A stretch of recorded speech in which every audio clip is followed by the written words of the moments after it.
तो हमने क्या देखा कि हमने जूम को सॉरी जूम कह रहा हूँ, हमने जावास्क्रिप्ट को सिखा दिया कि प्लस कैसे करते हैं अपने प्रोग्राम में। लेकिन हमें जावास्क्रिप्ट को अब सिखाना है कि माइनस कैसे करते हैं। जावास्क्रिप्ट को माइनस करने आता है, लेकिन ये नहीं पता कि जब यूज़र माइनस बोले तो माइनस करना है। जावास्क्रिप्ट एक ही काम करेगी, और वो है प्लस। तो हम किस तरह रोकें जावास्क्रिप्ट को ये करने से?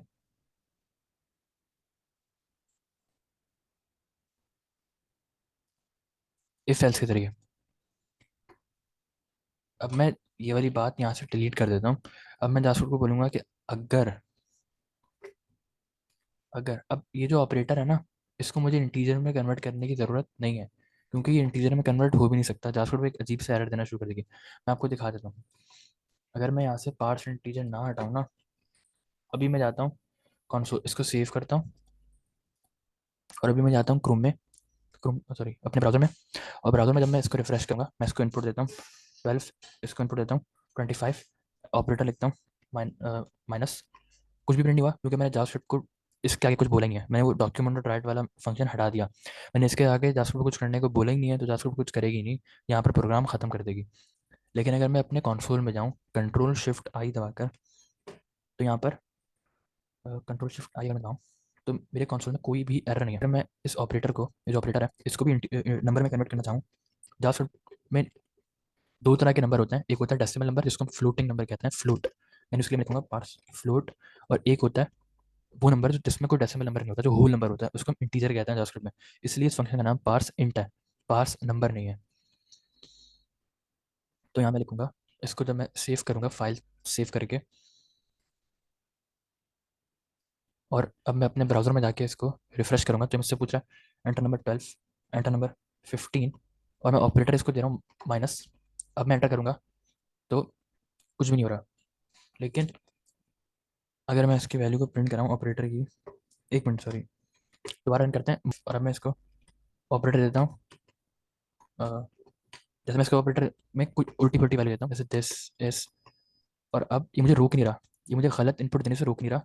बल्कि यहाँ पर अगर मैं प्रिंट कराऊंगा, तो भी मेरे पास वेरिएबल बैकएंड पे बने हुए हैं, ऑपरेटर प्रिंट कराऊंगा, तो मेरे पास नॉट अ नंबर लिखा आ रहा है, एन ए एन एक स्पेशल तरह की वैल्यू है। जिससे हमने देखा ट्रू एक स्पेशल वैल्यू थी कल वाले सेशन में, हमने देखा फॉल्स एक स्पेशल वैल्यू थी, जिस नाम का हम कोई वेरिएबल भी नहीं बना सकते ना। उस नाम का हम स्ट्रिंग बना सकते हैं कोटेशन मार्क लगा के, लेकिन उस नाम का हम कोई वेरिएबल नहीं बना सकते। वो जा सकता है एक रिजर्व कीवर्ड है, एक स्पेशल वर्ड है। इस तरह एन भी एक स्पेशल वर्ड है। इस नाम का हम वेरिएबल भी नहीं बना सकते, और स्ट्रिंग बना सकते हैं, और इसका मतलब होता है नॉट अ नंबर, एन। तो हमने इसको दिस इज लिखा था, तो दिस इज कोई नंबर तो नहीं है, वो तो एक इंग्लिश का जुमला है। तो उसने इसको कन्वर्ट नहीं किया, बल्कि उल्टा हमें बोल दिया कि वो एक नंबर नहीं है।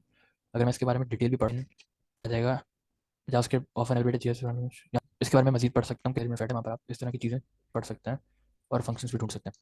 वापस आते हैं अपने प्रोग्राम पे। हम अपने प्रोग्राम को सिखा रहे थे कि भाई प्लस माइनस कैसे हैंडल करना है। उससे पहले हम हैंडल करते हैं, ऑपरेटर को कन्वर्ट करने की जरूरत नहीं है नंबर में। हम इसको बोलते हैं इफ़, अगर। पहले तो हम चेक करते हैं कोई खाली वाला ना हो, अगर। और कंडीशन देने के लिए ब्रैकेट लगाएंगे। मैं इसको बोलता हूँ अगर user num1 equal equal, JavaScript में बराबर चेक करने के लिए हम इक्वल टू नहीं लगाते, क्योंकि हमने कल देखा था कल वाले सेशन में कि इसका मतलब होता है असाइनमेंट ऑपरेटर। मैं वैल्यू असाइन कर रहा हूँ, जबकि मैं वैल्यू असाइन नहीं कर रहा, मुझे चेक कराना है कि वो उसके बराबर है या नहीं। तो मैं लिखूंगा इक्वल इक्वल, और फिर मैं इसको बोलता हूँ कि अगर वो बराबर है किसके, इसके, यानी ये खाली खाली चीज़ के, या इसके, तो फिर मैं उसको अलर्ट करा देता हूँ कि प्लीज़ एंटर समथिंग। सेव करता हूँ, और यहाँ जाके रिफ्रेश करूँगा, तो अब खाली स्ट्रिंग देता हूँ, ऑपरेटर खा लेता हूँ। अब इसने मुझे अलर्ट नहीं किया, हालांकि इसको अलर्ट करना चाहिए था। किसी के दिमाग में है क्यों?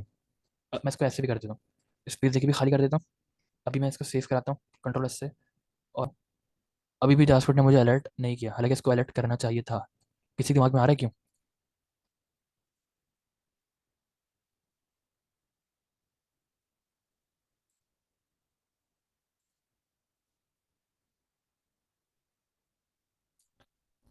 वो इस वजह से कोई बोलना चाह रहा है? अगर 3 इक्वल लगा दे फिर। नहीं, उससे भी नहीं होगा, वो तो स्ट्रिक्ट कंपैरिजन है। वो इस वजह से नहीं हो रहा क्योंकि यहाँ पर मैंने उसे नंबर में कन्वर्ट कर दिया है और यहाँ मैं एक स्ट्रिंग चेक करा रहा हूँ। तो ये बात तो झूठ ही होगी हमेशा, और अगर ये बात झूठ होगी तो ये वाला कोड तो चलेगा ही नहीं। आपको बिल्कुल जावास्क्रिप्ट की तरह सोचना है कि जावास्क्रिप्ट किस तरह समझेगी इस बात को। जावास्क्रिप्ट चेक करेगी ये बात सच है या नहीं। जावास्क्रिप्ट देखिए कि भाई ये तो एक नंबर है, ये एक स्ट्रिंग है, तो ये दोनों तो कंपेयर नहीं हो सकते, ये बात तो एक झूठ हो गई। सही। तो जब ये बात झूठ हो गई तो उसके आगे वाला कोड चलेगा ही नहीं।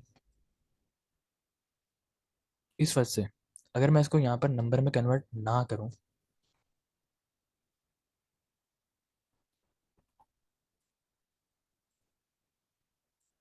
और अब मैं इसको सेव करूँ और अब रिफ्रेश करूँ, अब मैं खाली खाली इनपुट दूँ, तो अब जास्क मुझे बोलेगी इतना। अब जास्क ये काम कर रही है, अब ये बात सच है, अब ये की स्ट्रिंग है, ये की स्ट्रिंग है और दोनों एक दूसरे के बराबर है। ये वाला स्ट्रिंग मैंने खाली इनपुट दिया तो यहाँ पर खाली था, और ये भी एक खाली स्ट्रिंग है। तो अब जास्क्रिप्ट समझ गया कि भाई ये बात तो सच है, ये दोनों खाली हैं। तो अब जास्क्रिप्ट ने वाला कोड प्रिंट कर दिया। मैं सेम काम को डॉक्यूमेंट राइट भी कर सकता हूँ। इससे क्या होगा, बॉक्स खोलने के जो इस तरह का डब्बा जो कि आम यूजर आराम से समझ सकता है। खाली खाली एंटर करूंगा तो ये चीज़ बजाय पॉपअप में आने के यहाँ पर लिखे आ रही है प्लीज एंटर समथिंग। तो अब इस तो अब हमारा एक सोल्यूशन हो गया। फिलहाल के लिए हम क्या करते हैं कि बजाय यहाँ पर कन्वर्ट करने के, मैं इसको यहाँ इतना वाला एरिया कॉपी कर देता हूँ बार बार लिखने से बचने के लिए। मैं इसको पन्ना करी खाली नहीं है तो जास्क को नंबर में कन्वर्ट कर दे। अगर मुझे एक से ज़्यादा लाइनें लिखनी है ना किसी भी बात के सच होने पर, तो मुझे कर्ली ब्रैकेट लगाने पड़ेंगे। मुझे कर्ली ब्रैकेट लगाने पड़ेंगे और उसके अंदर लिखना पड़ेगा ये सब कुछ, क्योंकि जावास्क्रिप्ट जो है वो कंफ्यूज हो सकती है कौन के कहाँ शुरू हो रही है बात, कहाँ खत्म हो रही है। तो इसलिए मैं कर्ली ब्रैकेट लगाऊंगा और कर्ली ब्रैकेट के बीच में इसमें कोई फर्क नहीं है, मैंने वही पुराना वाला काम किया है। बस मैं जो अपनी स्टेटमेंट है ना कि ये बात सच होने पे क्या होगा, वो मैं कर्ली ब्रैकेट के अंदर लिख रहा हूँ बजाय कर्ली ब्रैकेट के बगैर। ये एक ज़्यादा अच्छी प्रैक्टिस समझी जाती है, कर्ली ब्रैकेट लगाना। तो अगर डॉक्यूमेंट समथिंग, अगर ऐसा नहीं है मैं आपको बोलता हूँ, वरना जावास्क्रिप्ट क्या करे, user num to parse enter करता है। मैं इसको सेव करता हूँ और इसमें मुझे ये देने की जरूरत नहीं दोबारा से प्रॉम्प्ट। मैं simple user num num to की जो भी वैल्यू होगी उसको पास करा सकता हूँ। सेम मैं इसको दोबारा से कॉपी पेस्ट करता हूँ और यहाँ पर आकर यूजर नम वन कर देता हूँ, क्योंकि यूजर नम वन की वैल्यू मुझे सेव करानी है। और फिर मेरे पास console dot log user num one plus user num two कर देता हूँ। मैं इसको सेव कर देता हूँ, इसको यहाँ पर आके अब रन करता हूँ। अब मैं खाली इनपुट देता हूँ, ऑपरेटर भी नहीं दे रहा, तो मेरे पास लिखा रहा है प्लीज एंटर समथिंग। अब मैं इसको खाली इनपुट, सॉरी मैं कैंसिल कर देता हूँ यहाँ पर, और यहाँ पर नंबर देता हूँ 5। ऑपरेटर में दूँ या ना दूँ फर्क नहीं पड़ता, क्योंकि अभी मैंने यहाँ पर ऑपरेटर के मुतालिक कोई कोड ही नहीं लिखा। 9। लेकिन आंसर कहाँ पर आ रहा है, कॉन्सोल डॉट लॉग पर। अब मेरे यूज़र को हो सकता है खोलना ना आता हो, कॉन्सोल खोलना ना आता हो, तो उसके अ, बजाय आउटपुट कॉन्सोल पे देने के या 9 देने के, मैं लिख देता हूँ डॉक्यूमेंट डॉट राइट। अलर्ट भी इतना अच्छा ऑप्शन नहीं है इस तरह का आउटपुट दिखाने के लिए, क्योंकि यूज़र हो सकता है गलती से कैंसिल पर क्लिक कर दे तो आंसर चला जाएगा। डॉक्यूमेंट डॉट राइट जो है वो कम से कम जब तक वेबसाइट खुली रहेगी तब तक आंसर लिखा रहेगा। एंटर कर देता हूँ, 12 आंसर आ गया। इसको हम थोड़ा अच्छा कर देते हैं, मैं लिख देता हूँ, इसको मैं ले आके एक वेरिएबल में सेव कर देता हूँ। उस वेरिएबल का नाम लिख देता हूँ लेट रिजल्ट, सॉरी, इक्वल इसके आंसर के बराबर इसका आउटपुट, और डॉक्यूमेंट डॉट राइट के अंदर इनपुट के तौर पर रिजल्ट दे देता हूँ।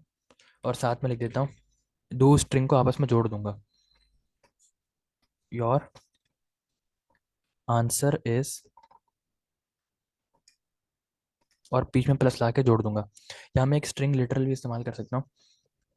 अब ये तो एक नंबर है, ये स्ट्रिंग के साथ कैसे जुड़ेगा। तो कल हमने इस पर भी बात करी थी कि अगर मैं किसी स्ट्रिंग को किसी नंबर के साथ जोड़ूंगा जावास्क्रिप्ट के अंदर, तो जावास्क्रिप्ट उस नंबर की स्ट्रिंग बना देगी, यानी जावास्क्रिप्ट इसको भी स्ट्रिंग में कन्वर्ट कर देगी इस रिजल्ट वाले वेरिएबल को, और फिर इन दोनों को आपस में जोड़ेगी।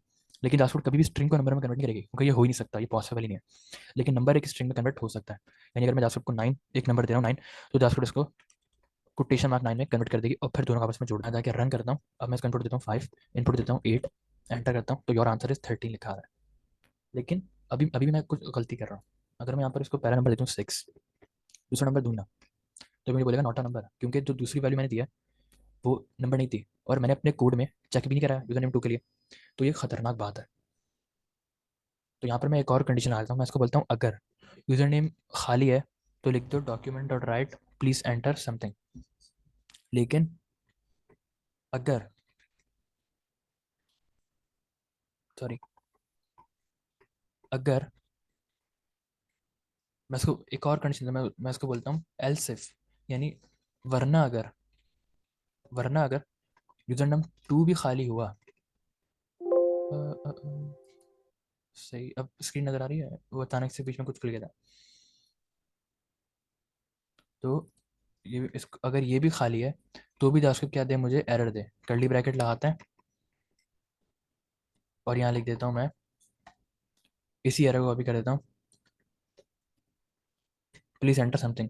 प्लीज एंटर समथिंग के बजाय मैं लिख देता हूँ प्लीज एंटर नंबर टू, और प्लीज एंटर नंबर वन। अब देखते हैं जावास्क्रिप्ट मेरी बात समझेगी या नहीं समझेगी। मैंने इसको बोला अगर यूजर नेम खाली हो तो लिख देना प्लीज एंटर नंबर वन, वरना अगर यूजर नेम टू खाली हुआ तो लिख देना document dot write please number two, वरना ये वाला काम कर देना, यानी वरना अगर ये दोनों बातें झूठ हो जाती हैं, यानी यूजर नेम वन भी खाली नहीं है और यूजर नेम टू भी खाली नहीं है, तो फिर document dot write please enter number two कर देना। तो जाकर मेरी बात समझेगी या नहीं समझेगी, सेव करते हैं, रिफ्रेश करते हैं। अभी मुझे बोलेगा नंबर वन एंटर करो, मैं बोलता हूँ फाइव, नंबर टू एंटर करो, मैं बोलता हूँ नाइन। ऑपरेटर दूँ ना दूँ मसला नहीं है, क्योंकि अभी मैंने ऑपरेटर वाला कोड लिखा नहीं है। एंटर करूँगा तो योर आंसर इज़ 14 प्रिंट हो गया। मैं रिफ्रेश करता हूँ, यहाँ पर कोई इनपुट नहीं देता, नंबर टू में टू देता हूँ, एंटर करता हूँ, प्लीज़ एंटर नंबर वन लिखा आ जाएगा। मैं यहाँ पर नंबर वन की वैल्यू देता हूँ लेकिन नंबर टू की नहीं देता, मेरे पास प्लीज़ एंटर नंबर टू लिखा आ जाएगा। यानी जो मेरा कोड है वो यहीं पर ही टूट जाएगा, इससे आगे जाएगा ही नहीं, क्योंकि एल्स वाली कंडीशन तभी चलेगी जब ये वाली बात, दोनों ऊपर वाली बातें झूठ हो जाएंगी। लेकिन ऊपर वाली दोनों बातें में से ये वाली बात तो सच थी, तो ये वाला कोड नहीं चला। लेकिन ये वाली बात झूठ थी, इसलिए ये वाला कोड नहीं चला। लेकिन ये वाली बात सच थी, ट्रू थी, इसलिए ये वाला कोड चल गया। और अगर ये वाला कोड चल गया तो एल्स वाली बात चलेगी ही नहीं। एल्स वाली बात उसी वक्त चलेगी जब ऊपर वाली सारी कंडीशंस, चाहे मैंने दो कंडीशन दी हो, चाहे मैंने 10 बार एल्स लिखा हो, लेकिन वो 10 की 10 एल्सिफ रॉन्ग होने पर ही एल्स वाला कोड चलेगा। ऊपर वाली सारी कंडीशन को झूठ होना पड़ेगा उसके लिए। उम्मीद करता हूँ यहाँ तक आपको बात समझ आई होगी। अगर मैं दोनों खाली दूँ और फिर तो मेरे पास प्लीज एंटर नंबर वन ही लिखा आएगा, क्योंकि यहाँ पर जाकर चेक करेगी ये वाली बात सच हो गई, ये वाला कोड चला देगी, उसके बाद नीचे कुछ भी नहीं चलाएगी, तो यहीं पर एक कोड को तोड़ देगी जावास्क्रिप्ट। हाँ, लेकिन अगर इसके बाहर अगर मैंने कुछ लिखा होगा, इस कंडीशंस के बाहर अगर मैंने कुछ लिखा होगा, जैसे console dot log program ended, तो ये वाला कोड चलेगा। यानी यहाँ पर मैंने कोड तोड़ दिया, एंटर नंबर वन पे कोड तोड़ दिया, लेकिन कंडीशन के बाहर वो कोड जो कंडीशन के साथ नहीं है वो चलेगा, यानी कंसोल पर प्रोग्राम एंडेड लिखा हुआ आएगा।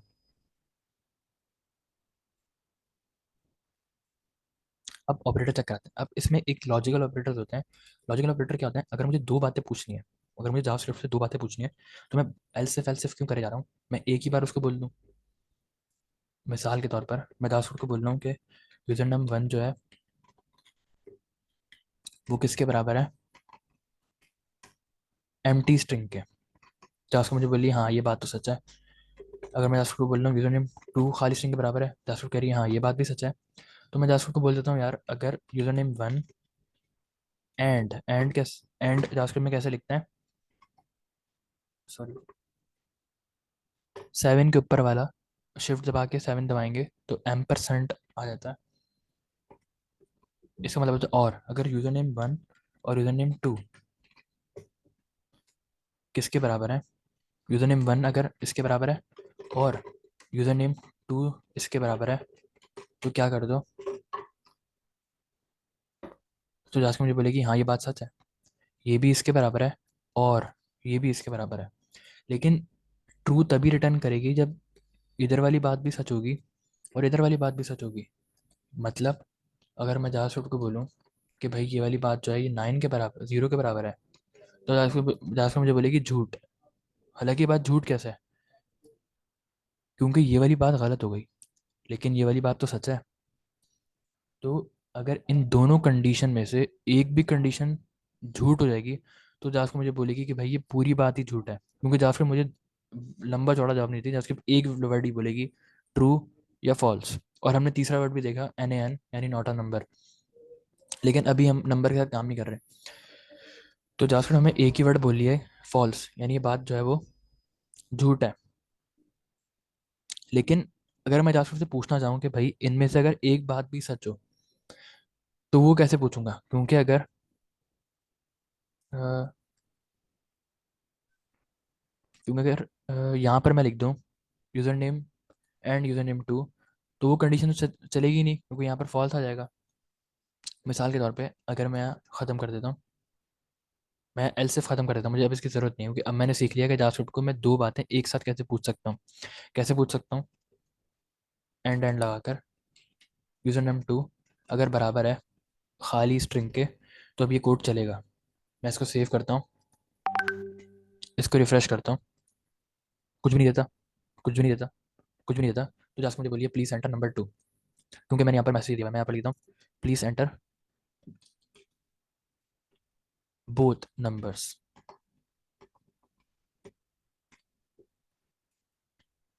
सेव करता हूँ, रिफ्रेश करता हूँ, कुछ भी नहीं देता, कुछ भी नहीं देता, कुछ भी नहीं देता, प्लीज़ एंटर बोथ नंबर्स।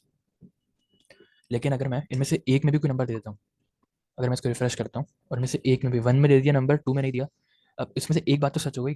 तो जास्कर मुझे आंसर निकाल के देने की कोशिश करेगी, लेकिन क्योंकि उनमें से एक स्ट्रिंग है, तो आंसर नहीं निकाल पाएगी, नॉट अ नंबर, क्योंकि खाली स्ट्रिंग नंबर में कैसे कन्वर्ट होगा?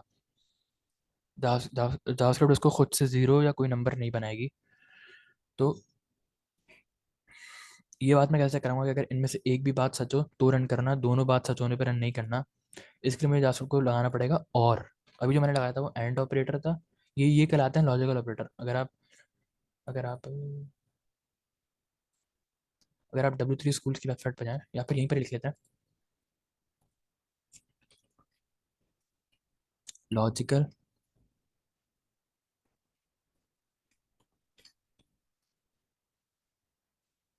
ऑपरेटर्स इन जावास्क्रिप्ट, तो यहाँ पर आपको मैं बता दें कि कितने तरह के लॉजिकल ऑपरेटर हैं W3 स्कूल की वेबसाइट पर। इतने तरह के हैं, इक्वल टू, ये वाला मैं देखा एंड, लेकिन x5 के बराबर है और y5 के बराबर है। यहाँ पर हम देख सकते हैं x6 के बराबर है, तो ये वाली बात झूठ हो गई।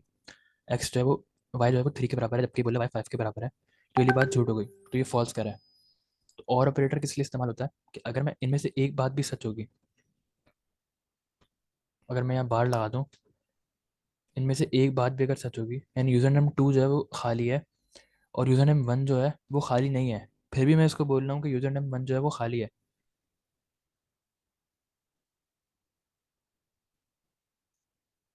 यानी अगर मैं कोड में जाऊँ और यहाँ लिखूँ और इसको रिफ्रेश करता है, मैं यहाँ कुछ भी नहीं देता, यहाँ पर एक नंबर देता हूँ, एंटर करता हूँ, तो मेरे पास आ रहा है प्लीज़ एंटर बोथ नंबर। अब बजाय आगे निकलने के जावास्क्रिप्ट यहाँ पर रुक गई और जावास्क्रिप्ट ने मुझे ये प्रिंट कर दिया और कोड तोड़ा। यहाँ पर क्यों रुक गई? क्योंकि अब मैंने इसको और दिया बजाय एंड के। अब और का मतलब होता है अगर इनमें से एक भी बात सच है ना, इनमें से एक भी बात सच है, तो ये वाली बात को सच कर दो, पूरी बात को सच कर दो। यानी अगर यूजर नेम वन जो है वो खाली है, या यूजर नेम टू जो है वो खाली है, दोनों सूरतों में, दोनों अगर इनमें से एक बात भी सच है, अगर ये वाली बात सच है और ये वाली बात झूठ है, तो भी जाके बोलेगी पूरी बात सच है। और अगर ये वाली बात सच है और ये वाली बात झूठ है, तो भी जाके बोलेगी कि ये बात सच है। क्यों? ट्रू बोलेगी, क्योंकि और का मतलब होता है अगर इन दोनों बातों में से एक बात भी सच है, तो मुझे बोल दो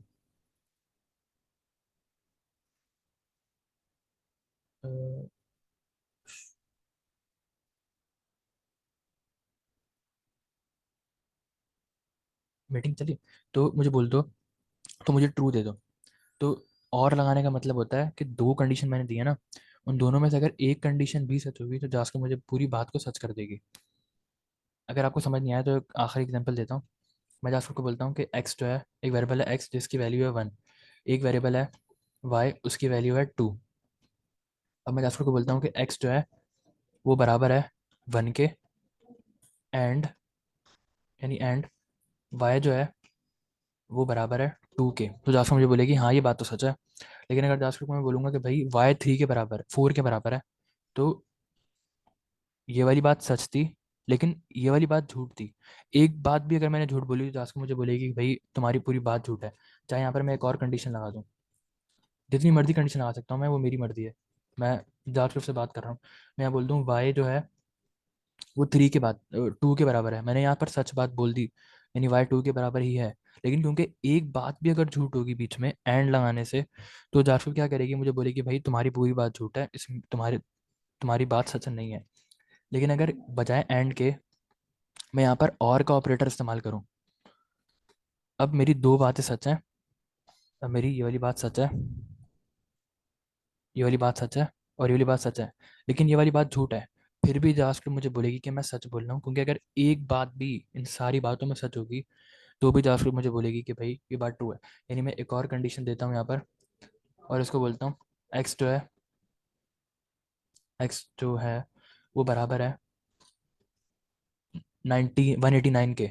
अब ये बात सच है झूठ है, हम सब जानते हैं झूठ है, लेकिन फिर भी हमें बोलेगा ट्रू, क्योंकि एक बात भी सच होगी तो और का ऑपरेटर हमें सच बोल देगा। अब मैं यहाँ पर सारी बातें झूठ लिख दूँ, मैं यहाँ लिख दूँ एक्स जो है वो 11 के बराबर है, लेकिन इसमें इन चारों बातों में से एक बात सच है और वो ये वाली बात है कि वाई 2 के बराबर है।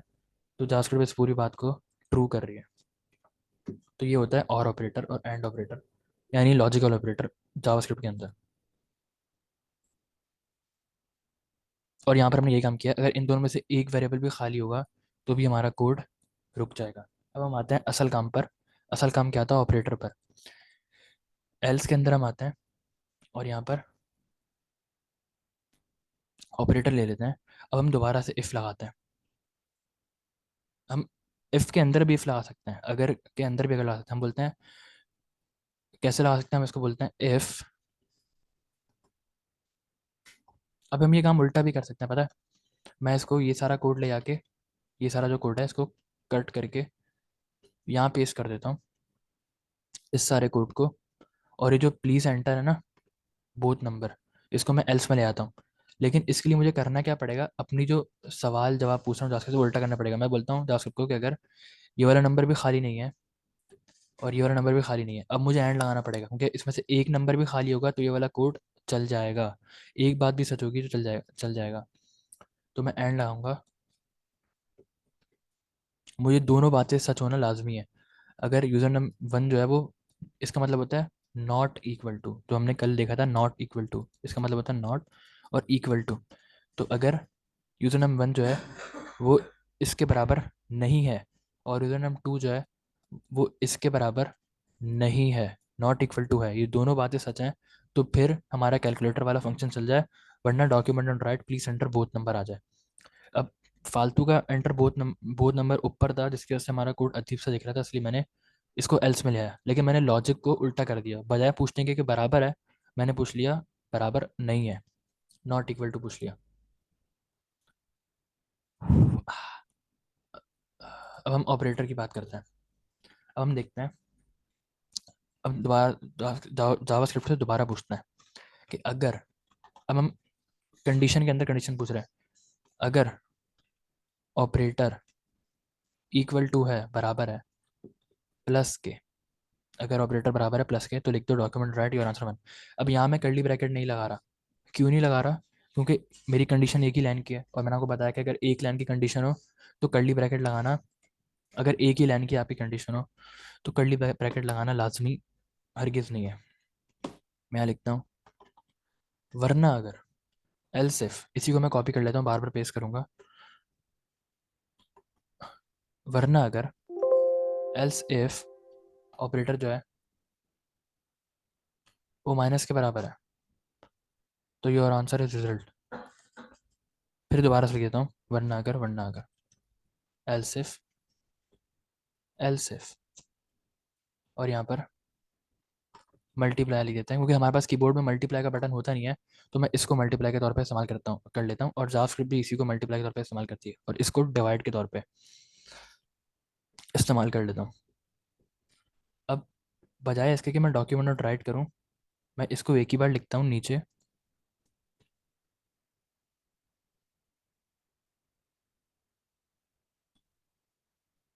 एक ही बार नीचे लिखता हूँ और यहाँ पर वेरिएबल बनाता हूँ, यानी पहले से वेरिएबल नहीं बना रहा।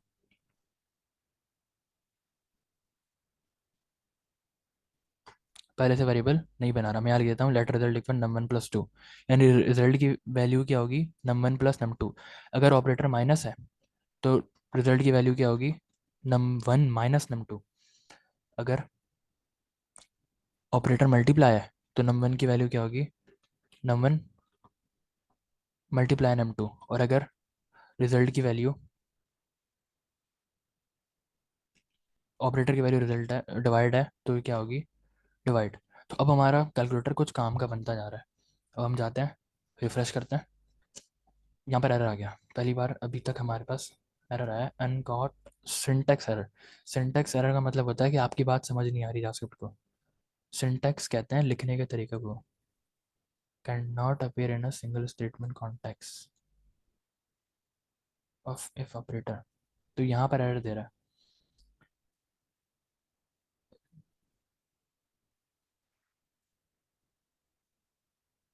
सही। जावास्क्रिप्ट क्या कह रहा है कि अगर आपने वेरिएबल बनाना है तो आपको वेरिएबल बनाने के लिए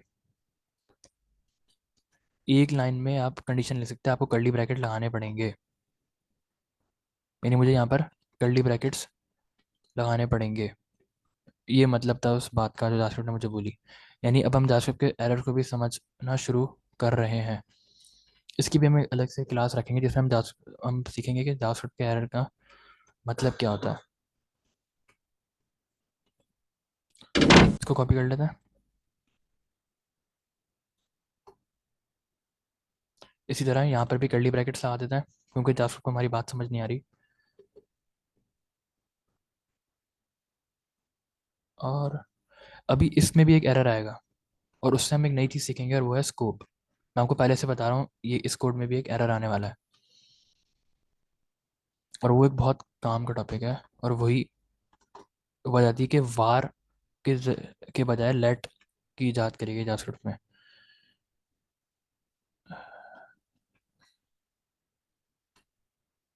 अब मैं इसको सेव करता हूँ। अब मैं यहाँ एज में जाता हूँ, इसको रन करता हूँ, नंबर देता हूँ। पहले मैं इसको नंबर देने से पहले कंसोल खोल लेता हूँ ताकि कोई एरर आए तो पता लग जाए। तो ये हमारे पास कंसोल की विंडो खुल गई। कोई एरर आएगा फौरन से पता लग जाएगा। नंबर देता हूँ 5, नंबर देता हूँ 4, ऑपरेटर देता हूँ मैं से प्लस, एंटर करता हूँ। तो मुझे बोला रिजल्ट नॉट डिफाइंड। हमने देखा था पिछली क्लास में और इस क्लास में भी शुरू में कि नॉट डिफाइंड तब आता है जब हम कोई वेरिएबल नहीं बनाते। तो ये हमें बोल रहा है कि रिजल्ट का जो वेरिएबल है वो हमने नहीं बनाया। ऐसा क्यों बोल रहा है, हमने तो रिजल्ट का वेरिएबल बनाया है, 4 बार बनाया। किसी के पास कोई जवाब है?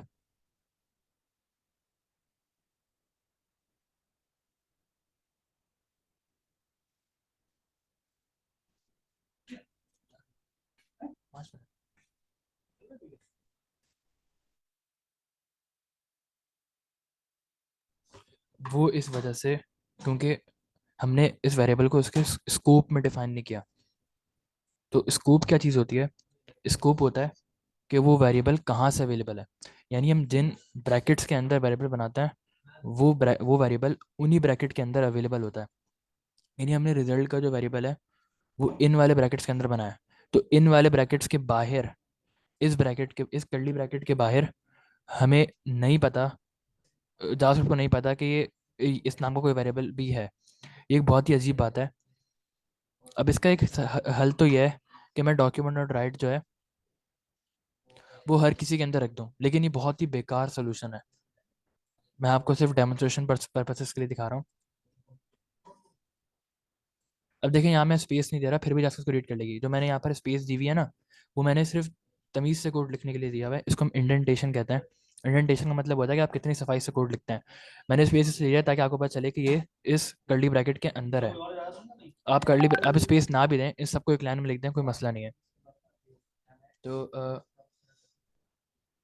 मैं अब इसको रिफ्रेश करता हूँ। अब मैं इसको नंबर देता हूँ 5, इसको नंबर देता हूँ 7, ऑपरेटर देता हूँ डिवाइड, एंटर करता हूँ। तो अभी मुझे अभी दोबारा से बोल रहा है कि रिजल्ट इज नॉट डिफाइंड। अब ये क्यों एरर दे रहा है? अब कोई जवाब दे सकता है इस बात का?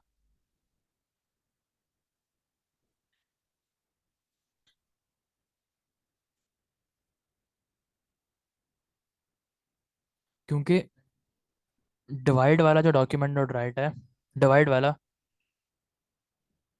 इस पे दे रहा है क्योंकि मैंने इस प्रोग्राम को सेव नहीं किया, सेव नहीं किया और सेव करके रिफ्रेश नहीं किया। अब मैं इसको नंबर देता हूँ, पहले मैं कंसोल पे चले जाता हूँ। अ, इसको मैं 1 मिनट के लिए रुकता हूँ, कैंसिल करता हूँ। शिट, मैं कंसोल नहीं, 1 मिनट मैं कंसोल खोल लेता हूँ, अजीब सा इनपुट देता हूँ और कंसोल खोल लेता हूँ, कंसोल खोल लेता हूँ। अब मैं रिफ्रेश करता हूँ, अब मैं इसको इनपुट देता हूँ 4, मैं इसको इनपुट देता हूँ 5। अब मैं डिवाइड करता हूँ, तो मैं एंटर करूंगा तो मेरे पास आंसर आ रहा है, योर आंसर इज 0.8, यानी मेरा कैलकुलेटर बन चुका है। लेकिन मैंने बार बार डॉक्यूमेंट और राइट लिख रहा हूँ, क्या फायदा, क्या फायदा हुआ है ना? तो मैं क्या करता हूँ, मैं एक ही बार डॉक्यूमेंट और राइट लिखूंगा। लेकिन मैंने आपको बताया कि जो वेरिएबल मैं जिन ब्रैकेट्स के अंदर बना रहा हूँ, वो वेरिएबल सिर्फ उस ब्रैकेट के अंदर ही अवेलेबल होगा, उन ब्रैकेट्स के बाहर अवेलेबल नहीं होगा। तो मैं इसको ब्रैकेट के बाहर बाहर अवेलेबल किस तरह कराऊंगा? मैं ये वाले डॉक्यूमेंट राइट पे डिलीट कर देता हूँ, मैं इसको भी डिलीट कर देता हूँ, मैं इसको भी डिलीट कर देता हूँ, और मैं इस लेट को भी डिलीट कर दूंगा। इसको हम कहते हैं लोकल स्कोप। यानी एक वेरिएबल जब किसी कर्ली ब्रैकेट के अंदर डिफाइन होता है ना, तो वो ब्रैकेट सिर्फ उसी ब्रैक वो वेरिएबल सिर्फ उसी ब्रैकेट के अंदर लोकली अवेलेबल होता है। यानी सिर्फ ये लोकल है, ये सिर्फ यहीं पर ही अवेलेबल है। लेकिन अगर मैं इसको ब्रैकेट के बाहर बना दूंगा, तो अब ये ग्लोबली अवेलेबल होगा, ये पूरे कोड में, पूरे स्क्रिप्ट में अवेलेबल होगा। यानी अगर मैं यहाँ पर एक लेट रिजल्ट नाम का वेरिएबल बनाता हूँ और इसको कोई भी वैल्यू दे देता हूँ, मैं इसको वैल्यू दे देता हूँ 0 फिलहाल के लिए, और हमें पता है कि इक्वल टू से पुरानी वैल्यू डिलीट होकर नई वैल्यू सेव होती है। तो जब हम प्लस करने पे इसको नई वैल्यू देंगे, तो बजाय इसके कि 0 आउटपुट हो, वो पुरानी 0 जो है वो डिलीट होके नई वैल्यू इस वेरिएबल के अंदर सेव हो जाएगी। और वो नई वैल्यू हमारे पास your answer is plus result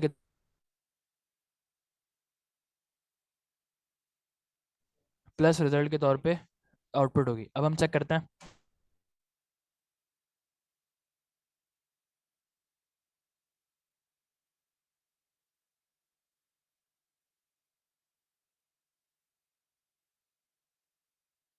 हमारे पास बिल्कुल ठीक आंसर आ गया -1, और हमारे पास एरर भी नहीं आया कि आपका वेरिएबल डिफाइन नहीं है। यानी अब हमारा वेरिएबल जो है वो ग्लोबल हो गया। अब हम, लेकिन अभी भी हमारा वेरिएबल लोकल है। लेकिन लोकल कहाँ पर है? ये वाले कर्ली ब्रैकेट्स के अंदर। यानी ये वाले कर्ली ब्रैकेट के बाहर अगर मैं यहाँ पर रिजल्ट रिजल्ट प्रिंट कराऊं, यहाँ पर अगर मैं रिजल्ट प्रिंट कराऊं, तो नहीं होगा। मैं इसको सेव करता हूँ,